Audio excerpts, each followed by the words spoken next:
My name is Jack Milne with Tri-County Inspection Company and the House Whisperer Show. A few months ago, we talked about boilers, and I had you at my office, and we were talking about what we call a mid-level efficient boiler. Burns about 85%, and again, one of the beauties of gas. Now, when I bought this home back in 1987, we were actually oil-fired. And through some negotiations with the local utilities, we were able to bring gas into the house. And when that opportunity arose, I switched from oil to gas. Now, my oil-fired boiler was probably about 5 feet long, about 2.5 feet wide, and about 5 feet tall. So what I replaced it with was this. This is a Weil-McLean, what we call Ultra. It's a high-efficient condensing boiler. So what that means is it gives off water as it heats. 96% efficient, okay, where the best that I could do with oil was 85%. Typically, the best that I could get out of my machine was 78 to 80. So I'm already gaining another 15% as to efficiency for this. Plus, look at its size. It looks like a laundry hamper. And I'll tell you, it's excellent. What I like about it, it utilizes outside air, so for breathing purposes, and the carbon monoxide exits to the exterior as well. It looks like steam. In fact, within the first few days of me installing it, my neighbor came across the street. He goes, "Jack, I think your house is on fire because he saw the steam coming from the pipe." And I explained to my neighbor, "Now that's okay." So,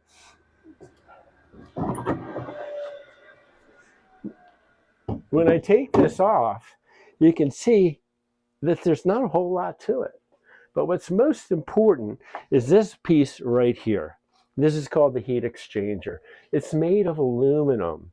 Now, when you are constantly running the same water through my copper thin baseboard, what happens is the water becomes extremely acidic. And what that can do, and it's happened to me, is it actually bore a hole in the bottom of the heat exchanger. So at least once a year, no more than every 2 years, you want to get the water tested. Okay, and there's these little tablets inside that test the acidic nature of the water. Now, if need be, they add what I call the magic fluid, which helps neutralize this water and saves your heat exchanger. Fortunately, the exchanger was still under warranty, so the manufacturer replaced it, but I had to pay for the labor. So the other thing, because it gives off water, we have to have a place for that water to go. Now, it can't go outside. I mean, that's something that we kind of take for granted. "Jack, here's an outside wall. Let's put the water outside." We cannot do that. And the reason why is during the winter months, that water could freeze. And if it freezes, then that puts water in the basement. So a common area could be a sump pit. Sometimes I've seen them go into standpipes or laundry centers. But a condensate pump can discharge water up to about 30 feet. So a very important portion of part of the system is to make sure that we can get rid of the water. What's the maintenance besides checking the water every couple of years, once a year, every couple of years? Not much. Now, boilers, again, are kept under pressure, just like the one at the office. So for a 2-story colonial, we'll look for a pressure of around 12 to 15 pounds. And again, a boiler does not boil water, it just heats it. So the temperature should not exceed 180 degrees.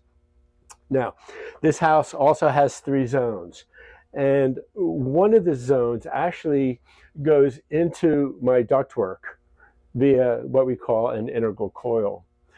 Now, what that does is that once this chamber hits about 180 degrees, the fan of my air conditioning system moves that warm air throughout my house.